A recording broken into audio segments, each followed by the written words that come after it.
सत श्री अकाल जी। मैं पुष्पिंदर इलैक्ट्रीशियन ट्रेड इंस्ट्रक्टर बाबा फरीद ITI पुचोकल।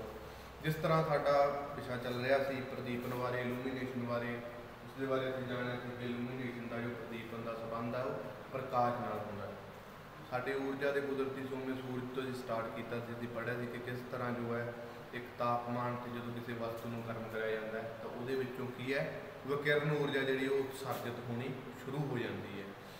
तो जदों भी कोई वस्तु अपने आले दुआले दी वस्तुओं तो उच्च तापमान पर होंगी है तो शुरू में जी प्रकाश ऊर्जा है वो ना एक ताप किरणों के रूप में कह सकते हैं आप भी ताप किरणों के रूप में होंगी है। ताप किरणों के रूप में किमें उन्होंने असीं नंगी अख नाल नहीं वेख सकते, सिर्फ महसूस कर सकते हैं।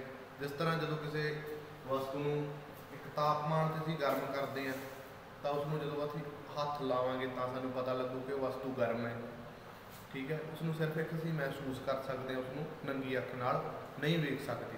तो जो ये एक तापमान को बढ़ाया जाता जो वस्तु की है एक उच्च तापमान पर होंगी है तो वो की है लाल रंग का जो है प्रकाश या विकिरण ऊर्जा है वो उत्सर्जित होनी शुरू हो जाती है तो वो की है सानू किरणा की है प्रकाश देन लग जाती है। जिसनूं होर बढ़ाया जाए तो वह किरणा की है विकिरण ऊर्जा के फैलदियाँ कि सफेद ऊर्जा के तब्दील हो जाती हैं तो वह किरणा सानू प्रकाश देन लग जाती हैं।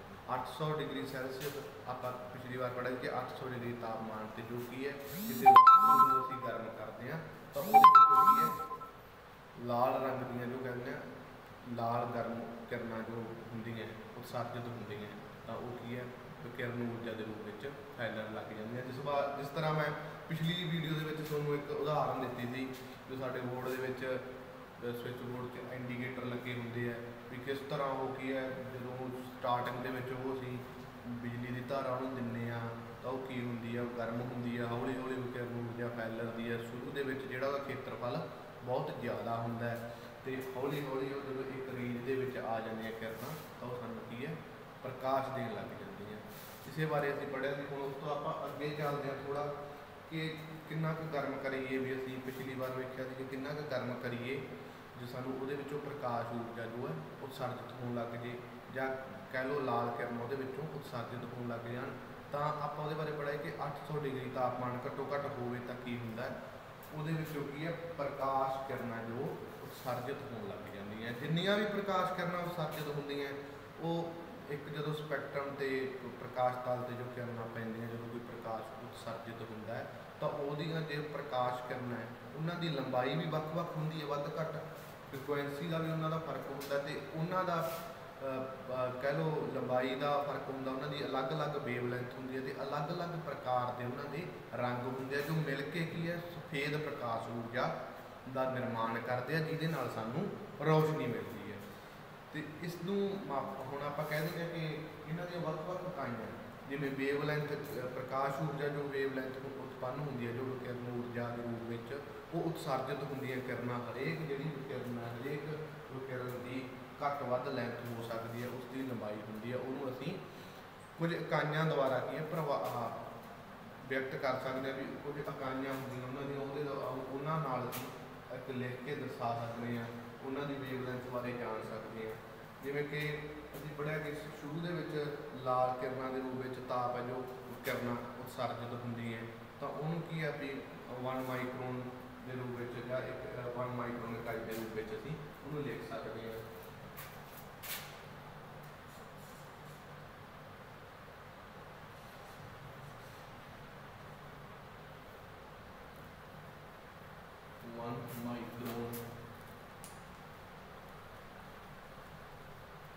जिसकी लंबाई की होंगी है जो 1 माइक्रोन है इसकी लंबाई अभी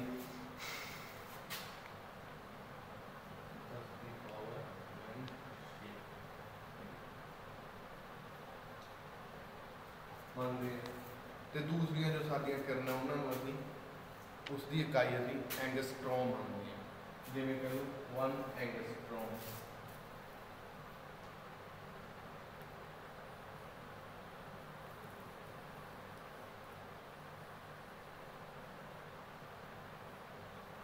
इस वेव लेंथ की लंबाई है जो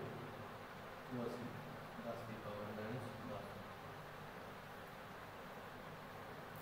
इस प्रकार इसलिए जो है इकाइयां ने वेवलेंथ ਦੀਆਂ ਇਸ ਨੂੰ ਮਾਪਣ ਦੀਆਂ। ਸਾਡੀ ਇਹ ਪ੍ਰਕਾਸ਼ ਤਰੰਗ ਤੇ ਸਾਡੀ ਜੋ ਫ੍ਰੀਕੁਐਂਸੀ ਹੈ ਇਹਨਾਂ ਦੇ ਵਿੱਚ ਆਪਸ ਵਿੱਚ ਸੰਬੰਧ ਹੁੰਦਾ ਹੈ। ਪ੍ਰਕਾਸ਼ ਤਰੰਗ ਫ੍ਰੀਕੁਐਂਸੀ ਇਹਨਾਂ ਨੂੰ ਜਦੋਂ ਅਸੀਂ ਇਹਨਾਂ ਤੋਂ ਹੀ ਅੱਗੇ ਅਸੀਂ ਸੰਚਾਰ ਵੇਗ, ਇਹਨਾਂ ਦਾ ਸੰਚਾਰ ਵੇਗ ਕੀ ਹੈ ਉਹਦੇ ਬਾਰੇ ਪਤਾ ਕਰ ਸਕਦੇ ਹਾਂ। ਜੋ ਵਿਕਿਰਨਾਂ ਦੇ ਵਿੱਚ ਉਤਸਰਜਿਤ ਹੁੰਦੀਆਂ ਉਹਨਾਂ ਦਾ ਸੰਚਾਰ ਵੇਗ ਕੀ ਹੁੰਦਾ ਹੈ। ਇਸ ਤਰ੍ਹਾਂ ਦੀ ਕਹਿੰਦੇ ਹੁੰਦੇ ਆ ਤਰੰਗ ਲੰਬਾਈ ਜਾਂ ਕਹਿ ਲਓ ਵੇਵਲੈਂਥ,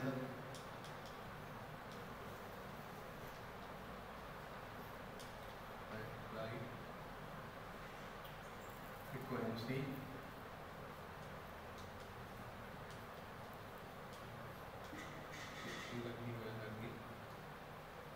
ਬਰਾਬਰ ਸੰਚਾਰ ਵੇਗ।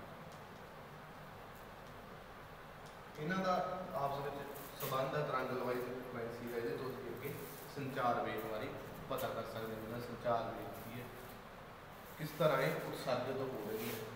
ਇਸ ਪ੍ਰਕਾਰ ਅਸੀਂ ਅੱਗੇ ਜਿਸ ਤਰ੍ਹਾਂ ਤੁਹਾਨੂੰ ਮੈਂ ਦੱਸਿਆ ਸੀ ਕਿ ਜੋ ਇਹਦੇ ਵਿੱਚੋਂ ਪ੍ਰਕਾਸ਼ ਕਿਰਨਾਂ ਸ਼ੁਰੂ ਦੇ ਵਿੱਚ ਉਤਸਰਜਿਤ ਹੁੰਦੀਆਂ ਉਹਨਾਂ ਦੇ ਰੰਗਾਂ ਦੇ ਵਿੱਚ ਵੀ ਫਰਕ ਹੁੰਦਾ। ਵੱਖ-ਵੱਖ ਰੰਗ ਹੈ ਜੋ ਵੱਖ-ਵੱਖ ਮਿਸ਼ਰਣ ਉਹਨਾਂ ਰੰਗਾਂ ਨਾਲ ਮਿਲ ਕੇ ਕੀ ਹੈ ਸਫੇਦ ਰੋਸ਼ਨੀ ਤੇ ਵੱਖ-ਵੱਖ ਵੇਵਲੈਂਥ ਦੀਆਂ ਜੋ ਇਹ ਕਿਰਨਾਂ ਹੁੰਦੀਆਂ, ਕਿਸੇ ਦੀ ਵੇਵਲੈਂਥ ਜ਼ਿਆਦਾ ਹੈ ਕਿਸੇ ਦੀ ਘੱਟ ਹੈ, ਉਹ ਸਾਰੀਆਂ ਮਿਲ ਕੇ ਹੈ ਜੋ ਕਿ ਹੈ ਉਹਨਾਂ ਸਾਰੀਆਂ ਦਾ ਮਿਸ਼ਰਣ ਕੀ ਹੈ ਪ੍ਰਕਾਸ਼ ਹੁੰਦਾ। ਇਹ ਸਾਰੀਆਂ ਜਿਹੜੀਆਂ ਇਹਨਾਂ ਦਾ ਮਿਸ਼ਰਣ ਆ ਉਹ ਪ੍ਰਦੀਪਨ ਦੇ ਵਿੱਚ ਸਾਰਾ ਜੋ ਕਿ ਕਾਰਗਰ ਨਹੀਂ ਹੁੰਦਾ। ਸਾਰੀਆਂ ਤਰੰਗਾਂ ਦਾ ਮਿਸ਼ਰਣ ਜੋ ਕਾਰਗਰ ਨਹੀਂ ਹੁੰਦਾ ਕਿਉਂਕਿ ਇਹਨਾਂ ਵਿੱਚ ਕੁਝ ਤਰੰਗਾਂ ਜੋ ਕਿ ਘੱਟ ਵੇਵਲੈਂਥ ਦੀਆਂ ਹੁੰਦੀਆਂ, ਜਿਵੇਂ ਕਿ ਸਾਡੀਆਂ ਐਕਸਰੇ ਤਰੰਗਾਂ ਹੋ ਗਈਆਂ ਜਾਂ ਅਲਟਰਾ ਵਾਇਲਟ ਤਰੰਗਾਂ ਹੋ ਗਈਆਂ। ਇਹ ਜੋ ਹੈ ਕਿ ਪ੍ਰਦੀਪਨ ਦੇ ਮਾਮਲੇ ਵਿੱਚ ਕਹਿ ਲਓ ਇਲੂਮੀਨੇਸ਼ਨ ਦੇ ਵਿੱਚ ਇਹ ਬਿਲਕੁਲ ਵੀ ਕੋਈ ਕਾਰਗਰ ਨਹੀਂ ਹੁੰਦੀਆਂ ਕਿਉਂਕਿ ਇਹਨਾਂ ਤਰੰਗਾਂ 'ਚ ਇੱਕ ਗੁਣ ਵੀ ਹੁੰਦਾ ਹੈ ਕਿ ਇਹ ਜੋ ਅਪਾਰਦਰਸ਼ੀ ਵਸਤੂ ਹੈ ਉਹਨਾਂ ਦੇ ਵਿੱਚ ਵੀ ਇਹ ਕੀ ਹੈ ਉਹਨਾਂ ਨੂੰ ਵੀ ਪ੍ਰਵੇਸ਼ ਕਰ ਜਾਂਦੀਆਂ ਉਹਨਾਂ ਦੇ ਆਪ ਵਿੱਚ। ਜਿਵੇਂ ਆਪਣੀਆਂ ਐਕਸਰੇ ਤਰੰਗਾਂ ਆਪਾਂ ਕੀ ਕਰਦੇ ਹਾਂ ਕਿ ਜਦੋਂ ਕੋਈ ਡਾਕਟਰ ਕੋਲ ਜਾਂਦੇ ਹਾਂ, ਕੋਈ ਆਪਣੀ ਕੋਈ ਸਰੀਰ ਦੀ ਬੋਡੀ ਦਾ ਕੋਈ ਸੱਟ ਵਗੈਰਾ ਹੱਡੀ ਵਗੈਰਾ ਜੋ ਉਹਦੇ ਵਿੱਚ ਕੋਈ ਪ੍ਰੋਬਲਮ ਹੈ ਤਾਂ ਕੀ ਹੈ ਡਾਕਟਰ ਕੀ ਆਪਣਾ ਐਕਸਰੇ ਕਰਦਾ। ਉਹ ਕੀ ਹੁੰਦਾ ਉਹ ਹੁੰਦੀਆਂ ਆਪਣੀ ਐਕਸਰੇ ਤਰੰਗਾਂ। ਐਕਸਰੇ ਤਰੰਗਾਂ ਰਾਹੀਂ ਇਹ ਉਹ ਸਾਡਾ ਐਕਸਰੇ ਕਰਦਾ ਕਿਉਂਕਿ ਉਹ ਅਪਾਰਦਰਸ਼ੀ ਬੋਡੀ ਦੇ ਵਿੱਚ ਵੀ ਉਹ ਤਰੰਗਾਂ ਕੀ ਹੈ ਪ੍ਰਵੇਸ਼ ਕਰ ਜਾਂਦੀਆਂ। ਇਸ ਤਰ੍ਹਾਂ ਜਿਹੜੀਆਂ ਉਹ ਤਰੰਗਾਂ ਉਹਨਾਂ ਨੂੰ ਅਸੀਂ ਨੰਗੀ ਅੱਖ ਨਾਲ ਨਹੀਂ ਵੇਖ ਸਕਦੇ ਕੀ ਹੈ ਉਹ ਤਰੰਗਾਂ ਜੋ ਐਕਸਰੇ ਤਰੰਗਾਂ ਉਹ ਪ੍ਰਦੀਪਨ ਦੇ ਮਾਮਲੇ ਦੇ ਵਿੱਚ ਕਾਰਗਰ ਨਹੀਂ ਹੁੰਦੀਆਂ। ਇਸ ਪ੍ਰਕਾਰ ਇਹਨਾਂ ਤੋਂ ਹੋਰ ਕਈ ਤਰ੍ਹਾਂ ਦੇ ਜਿਹੜੇ ਹੈ ਰੰਗ ਉਤਸਰਜਿਤ ਹੁੰਦੇ ਨੇ। ਵੱਖ-ਵੱਖ ਜਿਹੜੇ ਰੰਗ ਮਿਲਦੇ ਆ ਸਫੇਦ ਰੋਸ਼ਨੀ ਬਣਾਉਂਦੇ ਆ ਉਹ ਕਿਸ ਪ੍ਰਕਾਰ ਕਿੰਨੀ ਵੇਵਲੈਂਥ ਉਹਨਾਂ ਦੀ ਹੁੰਦੀ ਹੈ, ਕਿਸ ਪ੍ਰਕਾਰ ਉਹਨਾਂ ਦੀ ਕਿੰਨੀ ਉਹਨਾਂ ਦੀ ਫ੍ਰੀਕੁਐਂਸੀ ਹੁੰਦੀ ਹੈ, ਠੀਕ ਹੈ, ਕੀ ਇਕਾਈ ਹੁੰਦੀ ਹੈ ਉਹਨਾਂ ਦੀ, ਉਹਦੇ ਬਾਰੇ ਅਸੀਂ ਇੱਕ ਸਾਰਣੀ ਰਾਹੀਂ ਸਮਝਾਂਗੇ। ਤੇ ਕਿੰਨੇ ਤੋਂ ਕਿੰਨੇ ਜਿਹੜੀ ਰਿਲੇਟਿਵ ਸੈਂਸਿਟੀਵਿਟੀ ਹੁੰਦੀ ਹੈ ਉਹਨਾਂ ਦੀ ਤੇ ਜੋ ਸਾਡੀਆਂ ਅੱਖਾਂ ਨੂੰ ਵੇਖਣ ਦੇ ਵਿੱਚ ਜੋ ਕਿ ਸਾਨੂੰ ਆਸਾਨੀ ਹੋਵੇ ਉਹ ਕਿਹੜੇ ਰੰਗ ਹੁੰਦੇ ਆ ਤੇ ਕਿਹੜੇ ਰੰਗ ਹੈ ਜੋ ਜਿਨ੍ਹਾਂ ਨੂੰ ਅਸੀਂ ਨੰਗੀ ਅੱਖ ਨਾਲ ਵੇਖ ਨਹੀਂ ਸਕਦੇ ਜਾਂ ਸਾਡੀਆਂ ਅੱਖਾਂ ਲਈ ਜੋ ਕੀ ਹੈ ਸਹੀ ਨਹੀਂ ਹੁੰਦੇ, ਉਹਨਾਂ ਬਾਰੇ ਅਸੀਂ ਅੱਗੇ ਪੜ੍ਹਾਂਗੇ। ਇਸ ਦੇ ਬਾਰੇ ਅਸੀਂ ਹੁਣ ਇੱਕ ਸਾਰਣੀ ਰਾਹੀਂ ਇਹਨਾਂ ਰੰਗਾਂ ਦੇ ਬਾਰੇ ਸਮਝਾਂਗੇ ਤੇ ਨਾਲ ਹੀ ਇੱਕ ਡਾਇਗਰਾਮ ਰਾਹੀਂ ਇਹ ਅਸੀਂ ਸਮਝਾਂਗੇ ਕਿ ਕਿੱਥੋਂ ਕਿੰਨੇ ਆਪਣੀ ਕਿੰਨੀ ਜੋ ਵੇਵਲੈਂਥ ਹੈ ਕਿੱਥੋਂ ਤੋਂ ਕਿੱਥੋਂ ਤੱਕ ਜੋ ਹੈ ਕਿਰਨਾਂ ਜਿਹੜੀਆਂ ਕਾਰਗਰ ਹੁੰਦੀਆਂ ਤੇ ਕਿੱਥੋਂ ਕਿੰਨੀ ਜਿਹੜਾ ਉਹ ਹੈ ਆਪਣਾ ਵੇਵਲੈਂਥ ਤੋਂ ਕਿਰਨਾਂ ਜਿਹੜੀਆਂ ਅਲਟਰਾ ਵਾਇਲਟ ਕਹਾਉਂਦੀਆਂ ਤੇ ਕਿਹੜੀਆਂ ਇਨਫਰਾਰੈਡ ਕਿਰਨਾਂ ਕਹਾਉਂਦੀਆਂ, ਉਹਦੇ ਬਾਰੇ ਅਸੀਂ ਇੱਕ ਸਾਰਣੀ ਬਣਾ ਕੇ ਸਮਝਾਂਗੇ, ਇੱਕ ਡਾਇਗਰਾਮ ਬਣਾ ਕੇ ਇਸ ਪ੍ਰਕਾਰ ਅਸੀਂ ਇਸ ਸਾਰਣੀ ਦੁਆਰਾ ਔਰ ਇਸ ਡਾਇਗਰਾਮ ਦੁਆਰਾ ਸਮਝਾਂਗੇ ਕਿ ਜੋ ਸਾਡੀ ਪ੍ਰਕਾਸ਼ ਊਰਜਾ ਜੋ ਕਿਰਨਾਂ ਉਤਸਰਜਿਤ ਹੁੰਦੀ ਹੈ ਉਹ ਕਿੰਨਾਂ ਰੰਗਾਂ ਦੇ ਵਿੱਚ ਹੁੰਦੀਆਂ, ਉਹਨਾਂ ਦੀ ਵੇਵਲੈਂਥ ਕੀ ਹੁੰਦੀ ਹੈ, ਕੀ ਫ੍ਰੀਕੁਐਂਸੀ ਹੁੰਦੀ ਹੈ ਤੇ ਕਿਹੜੀਆਂ ਜਿਹੜੀਆਂ ਸਾਨੂੰ ਜਿਨ੍ਹਾਂ ਨੂੰ ਅਸੀਂ ਦ੍ਰਿਸ਼ ਪ੍ਰਕਾਸ਼ ਊਰਜਾ ਕਹਿ ਸਕਦੇ ਹਾਂ, ਜੋ ਦ੍ਰਿਸ਼ ਪ੍ਰਕਾਸ਼ ਤਰੰਗਾਂ ਹੁੰਦੀਆਂ ਉਹ ਕਿਹੜੀਆਂ ਹੁੰਦੀਆਂ। ਜਿਸ ਤਰ੍ਹਾਂ ਅਸੀਂ ਸਾਡੇ ਜੋ ਵੇਵਲੈਂਥ ਹੈ ਜੋ ਹੁੰਦੀ ਹੈ ਵੱਖ-ਵੱਖ ਵੇਵਲੈਂਥ ਵੱਖ-ਵੱਖ ਕਿਰਨਾਂ ਦੀ ਉਹਦੇ ਵਿੱਚ ਕਿਹੜੇ ਰੰਗ ਆ ਜਿਹੜੇ ਉਤਸਰਜਿਤ ਹੁੰਦੇ ਆ। ਜਿਵੇਂ ਕਿ ਸਾਡੇ ਇਹਦੇ ਵਿੱਚ ਅਸੀਂ ਦੇਖਿਆ ਕਿ violet, indigo, blue, green, yellow ਔਰ ਔਰੇਂਜ ਇਹ ਰੰਗ ਹੈ ਜਿਹੜੇ ਸਾਡੇ ਉਤਸਰਜਿਤ ਹੁੰਦੇ ਆ। ਇਸ ਨੂੰ ਅਸੀਂ ਵੇਟਿਓਰ ਦੇ ਨਾਮ ਨਾਲ ਸਿੰਪਲ ਯਾਦ ਰੱਖ ਸਕਦੇ ਹਾਂ।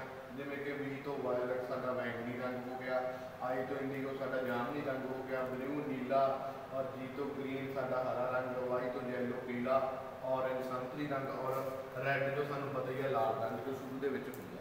ਇਸ ਤਰ੍ਹਾਂ ਇਹਨਾਂ ਦੀ ਵੱਖ-ਵੱਖ ਵੇਵਲੈਂਥ ਜੋ ਇੱਥੇ ਦਰਸਾਈ ਗਈ ਹੈ ਔਰ ਵੱਖ-ਵੱਖ ਇਹਨਾਂ ਦੀ ਫ੍ਰੀਕੁਐਂਸੀ ਹੁੰਦੀ ਹੈ ਅਲੱਗ-ਅਲੱਗ।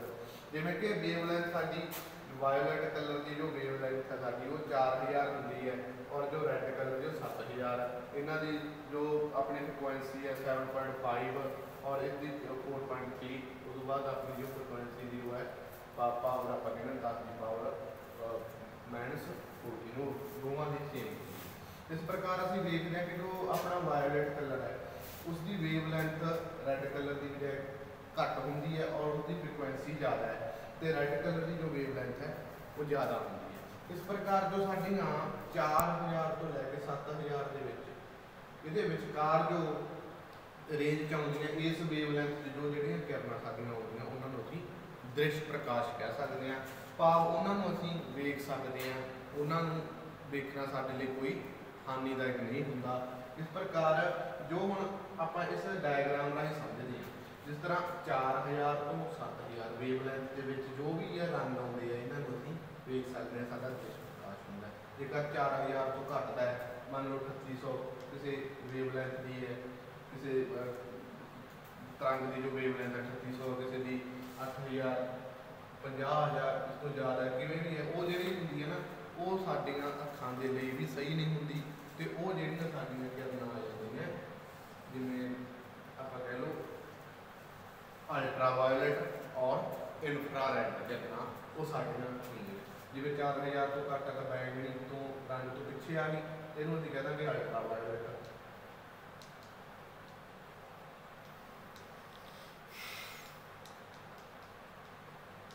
और 7000 तो ज़्यादा का रैड तो की बन गई है इनफ्रारैड।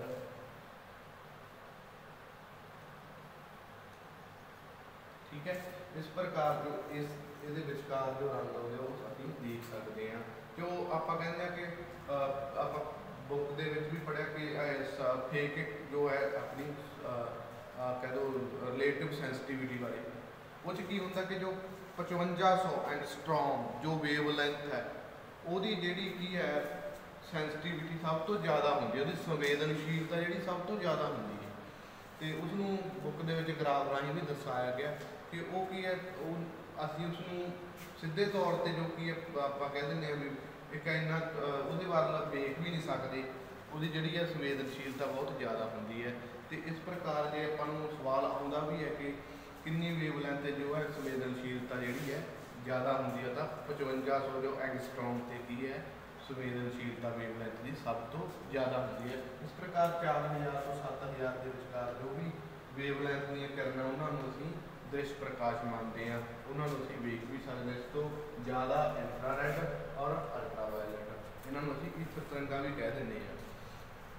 इस प्रकार कुछ ईथर तरंगां भी होंदियां साडीआं जिवें कि असीं इंफ्रारैड किरणां बारे पढ़िया लॉन्ग वेव शॉर्ट वेव, ठीक है ना, है ना, प्रकाश वेव, ये सारिया साडियां ईथर तरंगां वजदियां, इन्होंने असीं ईथर तरंगां कह सकते हैं। तो ये साडी जो ये बारे तुसीं समझ गए, इन्हां जो 4000 तो 7000 के विचकार जो भी वेवलैंथ दी किरणां होंदियां वो साडा दृश्य प्रकाश असीं मानते हैं। और 5500 एंगस्ट्रॉम से जो भी वेवलैंथ है उसनूं असीं सब तो ज़्यादा संवेदनशील मानते हैं, सब तो ज़्यादा आप कहते हैं उसकी सेंसिटिविटी है जो सब तो ज़्यादा होंगी है। इस प्रकार आप थोड़ा अगे बढ़ांगे हम इल्यूमीनेशन बारे और बहुत एक लम्मा चौड़ा ही लैसन है ये बारे किस तरह अगे अपने जो है साढ़े बल्ब वगैरह जो भी साढ़े प्रकाश के स्रोत ने किस प्रकार वो काम करते हैं उन्होंने बारे पढ़ांगे। तो इस तो अगला जो साडा कदम वो साडा होगा इसदियां टर्मां बारे, ये बारे जो इल्यूमीनेशन बारे होर प्रकाश बारे जो साडियां होर की शब्दावली असीं वरतदे हां, उहदे विच इल्यूमीनेशन की हुंदा जां ठीक है नट बिट उन्हां बारे असीं जानकारी करांगे। जो ठोस कोण है उहदे बारे पढ़ांगे कि वो की हुंदा वो असीं अगली वीडियो दे विच सारा तुहाडे नाल उहदे बारे जानकारी साझी करांगे। इत्थों तक तुसीं जानकारी इत्थों प्राप्त कर ही सके हो। जेकर होर कोई तुहाडा सवाल है इहदे बारे, जे कोई चीज़ नहीं समझ लगी तो सानूं पुछ सकदे। धन्नवाद।